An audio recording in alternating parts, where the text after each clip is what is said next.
안녕하세요. 반갑습니다. 19번째 시간입니다. 하드웨어 저번 강의 때까지 배우셨었고요. 오늘은 하드웨어와 관련된 종합연습문제풀이, 우리 교재 종합연습문제풀이 진행하도록 하겠습니다.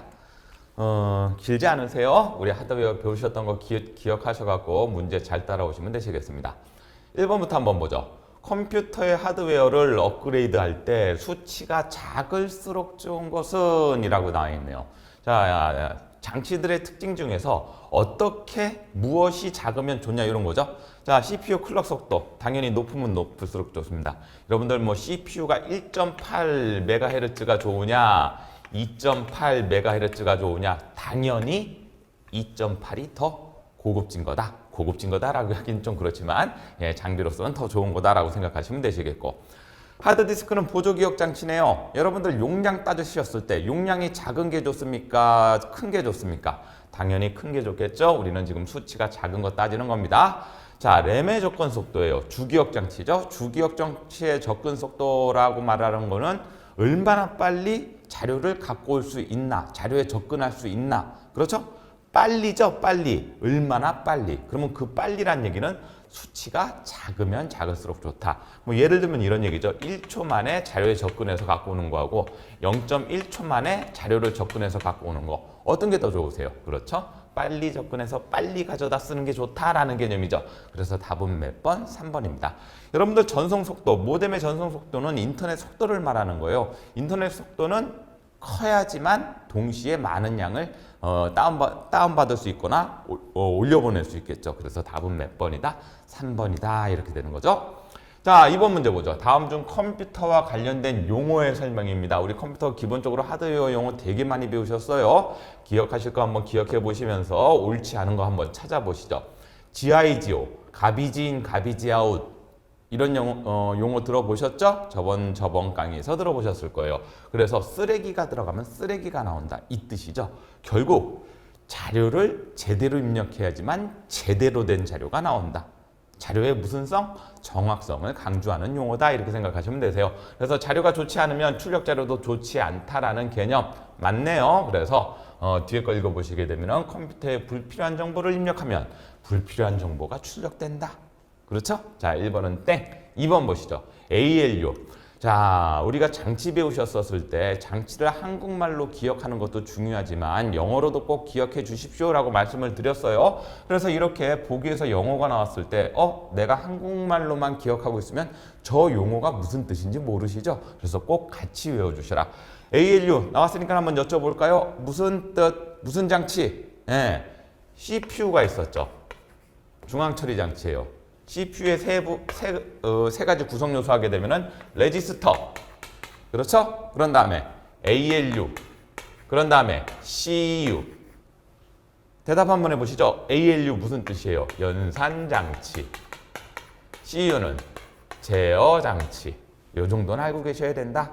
그래야지 문제가 수월하게 넘어간다. 자, 그러면 연산 장치에 대한 문제네요. CPU 내에서 주기억 장치로부터 읽어드린 명령어를 해독하고 해당 장치의 제어 신호. 계산하는 게 목적인 건데 얘는 명령어와 관련돼서 신호 보내는 거죠. 제어 신호를 발생하고 보내는 거죠. 그러면 얘는 뭐하고 관련된 거다? ALU가 아니라 CU에 대한 얘기겠네요. 그래서 얘는 CU에 대한 얘기죠. 옳지 않은 거 답 나왔네요. 답 몇 번? 2번. 그래서 이 녀석은 제어 장치에 대한 설명입니다. 2번은 제어 장치에 대한 설명이고 보기로는 연산 장치를 줬기 때문에 답은 2번입니다. 나머지 거 볼까요? ADPS. 요거랑 비슷한 용어가 여기 있네요. EDPS. 예, 그렇죠? 컴퓨터를 다른 말로, 다른 용어로 정의할 때 사용되는 언어들이다. 그래갖고 자동적으로 A가 오토매틱의 약자라고 말씀을 드렸어요. 그리고 오토매틱 데이터 프로세싱 시스템. 그래갖고 자동적인 자료 처리 시스템. EDPS는 일렉트로닉 데이터, 전자적인 자료 처리 시스템. 같은 말이다라고, 같은 말은 아니죠. 단어가 다른데 비슷한 개념으로 컴퓨터를 정의하는 용어로 쓰이는 거 꼭 기억해 주셨으면 좋겠고요. CPU는 인간의 뇌에 해당하는 부분. 그래서 컴퓨터에서도 가장 중요한 부분이다.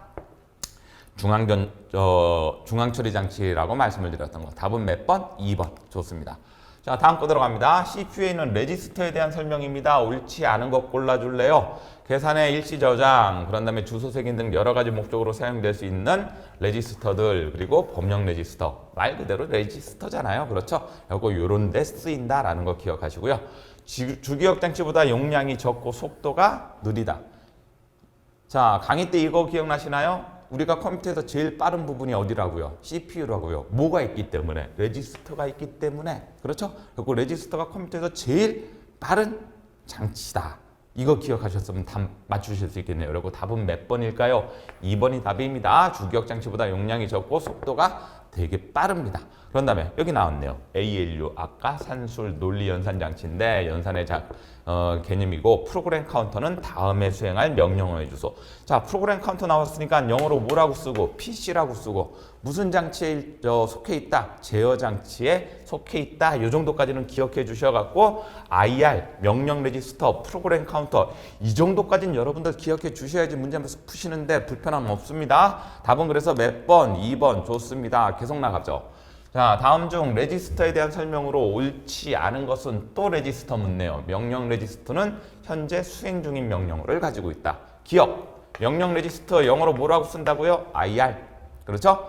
메모리 중에서 가장 빠른 속도로 접근이 가능하다. 그래서 이 녀석이 1등, 속도로 1등 먹는다라고 했던 거. 요것도 맞죠. 자, 옳지 않은 거 고르는 거죠. 프로그램 카운터는 다음번에 실행할 명령어의 주소를 갖고 있다. 그래서 영어로 뭐라고 쓴다? PC라고 쓰고 프로그램 카운터라고 읽는다. 그렇죠? 운영체제의 시스템 정보를 기억하고 관리한다. 레지스터는 CPU에 들어가 있는 녀석이죠. 상관이 없는 개념이겠네요. 답은 몇 번? 4번 이렇게 되겠죠. 다음 중 컴퓨터 구조에서 제어 장치, 컨트롤 유닛, 아까 그래서 영어로 뭐라고 불렀다? CU라고 불렀다라는 거 기억하시면 좋겠고 구성 요소로서 옳지 않은 것은 그럼 이런 문제는 너무 쉽죠. 여러분들 외우고 있으면 맞춘다고 했던 게 이런 문제에 대한 개념입니다. 제어 장치의 구성 요소가 아닌 것은 부호기 맞죠? 프로그램 카운터 맞죠? 보수기 맞죠? 그런 다음에 명령 해독기 맞죠? 다 맞아요? 아니죠? 여러분들 대답 한번 해보시라고. 답은 뭐다? 보수기죠? 네. 이 녀석은 무슨 역할을 하는 건데? 뺄셈 역할을 하는 거잖아요. 뺄셈. 그러면 여기서 질문. 이 녀석은 연산장치니까 답은 3번이에요. 나머지 건 다 제어장치 맞아요. 그러면 보수기 말고 더하기 역할을 하는 거 뭐라고 말씀드렸어요? 가, 산, 기. 기억하시란 말씀 드리는 겁니다. 이 파트는 어려운 파트가 아닙니다. 이해되고 났으면은 계속해서 외웠냐 안 외웠냐 이거 알고 있냐 없냐를 묻게 됩니다. 그래서 정확하게 외우고 있다면은 문제 쉽게 맞출 수 있는 파트. 답은 그래서 몇 번? 3번. 좋습니다. 계속 나가보죠. 다음 중 컴퓨터에서 산술 논리 연산의 결과를 일시적으로 저장하는 거. 일단은 연산 장치가 되겠고 그 일시적으로 값을 일시적으로 저장하는 임시기억 장소가 있다라고 말씀을 드렸어요. 그럼 연산 장치 중에서 하나를 찾으시면 되겠죠? 일단 프로그램 카운트하고 스택 포인터는 말이 안 되기 때문에 얘는 안녕. 그러면 누산기 아니면 가산기죠. 답은 뭐다? 누산기가 되는 거죠. 그렇죠? 아까 가산기는 무슨 역할을 한다고 그랬었는데 더하기 역할을 한다고 그랬었거든요. 그럼 누산기의 역할은 뭐죠? 이거 기억나시나요? 1 더하기 1 더하기 1 하게 되면 답은 얼마? 3. 자, 우리는 머릿속으로 이렇게 계산하지만 컴퓨터는 이렇게 계산하지 않는다. 1과 1을 더해서 2라고 만들어 놓고 그 2를 저장해 놨다가 다시 1하고 더해 갖고 얼마가 나온다? 3. 그러면 요 2를 기억하고 있는 위치가 있다 없다? 있다. 이 위치에 기억되어 있는 그 장소 이름이 뭐다? 누산기다. 그래서 답은 몇 번? 2번. 좋습니다. 강의를 쭉 들으시면서 필요한 거 외워야 될 때는요. 여러분들 그 자리에서 외우시는 게 좋습니다. 한 번 더, 그러니까 강의를 한 번만 듣지 마시고 한 번 듣고 난 다음에 속도 빠르게 하셔갖고 한 번 더 들으시게 되면 그 자리에서 웬만한 것들이 외워지시니까 물론 뭐 여러 가지 얘기가 있을 수가 있어요. 근데 뭐 일주일 만에 붙었니 어쩌니 그거 생각하지 마시고 여러분들 페이스에 맞게 꾸준히 하십시오. 네, 그런 게 제일 좋습니다. 다음 중 메모리에 대한 설명입니다. 그 중에서 메모리 중에서 뭐라고 말하죠? 램이죠? 그럼 뭐? 주기억 장치겠네요. 주기억 장치가 용량이 부족하대요. 자, 주기억 장치의 역할을 한번 생각해 볼까요? 프로그램을 담아서 그 프로그램을 돌릴 때 쓰는 기억 장치가 주기억 장치라고 말씀을 드렸어요. 맞나요? 보조기억 장치. 그러니까 얘는 프로그램에 무엇을 담당하고 실행을 담당하고 보조기억 장치는 자료에 무엇을 담당한다? 저장을 담당합니다. 그랬었을 때 주기억 장치의 용량이 부족하게 되면 여러분들 이 속에 프로그램이 담겨져 있다는 얘기죠. 그렇죠? 그러니까 뭐 해야 된다? 프로그램을 종료합니다. 그렇게 되면 주기억 장치에서 프로그램이 빠져나온다라고 했던 거 기억나실 거예요. 그래서 보시는 것처럼 불필요한 프로그램 종료하고 자동으로 시작하는 프로그램이 있었을 때 그것도 그럼 자동으로 시작된다는 얘기는 주기억 장치에 당긴다는 얘기 아니에요. 그리고 불필요한 자동 시작 프로그램도 삭제하는 게 좋겠죠. 그러면 컴퓨터 켰을 때 주기억 장치에 안 당길 거니까. 시스템 속동창에서 가상 메모리의 크기를 적절하게 설정한다. 가상 메모리 나왔으니까 다시 한번 복습. 어떤 뜻이다? 주기억 장치의 공간이 부족하면 보조기억 장치의 공간을 빌려와서 주기억 장치처럼 사용하는 기법. 그렇죠? 가상 메모리도 주기억 장치처럼 사용하는 방법이기 때문에 일종의 해결 방법으로 볼 수 있겠네요. 그러면 답은 아는 것은 몇 번? 4번이죠. 파일을 삭제합니다. 자, 휴지통에 있는 파일 주기억 장치에 들어가 있는 거예요. 보조기억 장치에 들어가 있는 거예요. 얘는 여러분들 보조기억 장치 하드디스크나 SSD에 들어가 있는 녀석이 휴지통에 들어가 있는 파일입니다. 그래서 이것도 기억하세요. 휴지통에 들어가 있는 파일은 용량을 차지한다 안 한다? 용량 차지한다. 우리 그 윈도우 특성에서 배우셨어요. 그래갖고 이 용량을 차지하는 것을 삭제하게 되면 얘는 저장 공간 확보가 되는 거지 주기억 장치의 용량 부족은 해결하지 못한다. 그래서 답이 몇 번이다? 4번이다. 좋습니다. 자, 계속 나가 볼게요. 다음 중 컴퓨터에 있는 보조기억 장치로 사용하는 SSD 이거 예전에는 못 썼다고 그랬어요. 영어로 HDD.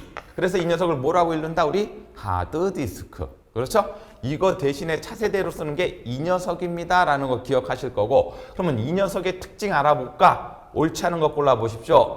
HDD보다 속도가 빨라요. 맞아요. 그리고 데이터를 읽기나 쓰기가 가능합니다. 그리고 얘는 자기 디스크를 사용했고, 자기 디스크.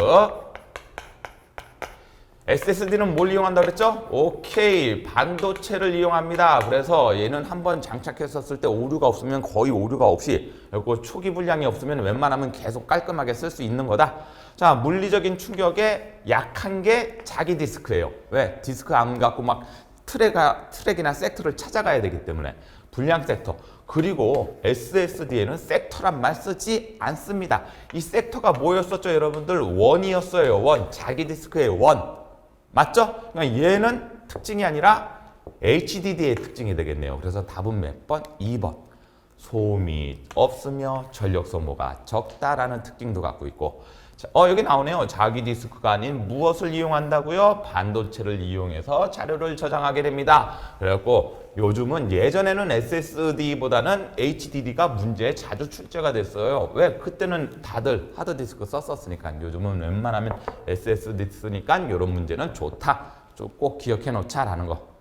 자, 그런 다음에 9번 문제 들어갑니다. 플래시 메모리. 자, 플래시 메모리 하면 여러분들 딱 세 가지만 기억합니다. EEPROM. 맞죠? 읽고 쓰기가 얼마든지 자유롭다. 그래서 이걸 전원을 껐다 켜더라도 자료가 날아간다 안 날아간다? 안 날아간다. 그래서 어디에 쓰인다? 무슨 특성을 갖는다? 비휘발성의 특징을 갖는다. 요것만 기억하고 문제 들어가게 되면 옳은 거 고르는 거 어려운 거 없다는 얘기죠. 자, 중앙 처리 장치하고 주기억 장치 캐시네요. 어디에 위치하는지 갖고 문제 자주 나온다고 말씀드렸어요. 처리 속도를 높일 때 사용하는 건 캐시 메모리. 보조기억 장치의 일부를 주기억 장치처럼 아까 조금 전에 설명드렸었는데 이거 뭐라고요? 가상 메모리. 그렇죠? 그러니까 여러분들 특징만 갖고 문제 충분히 풀어나갈 수 있다는 얘기예요.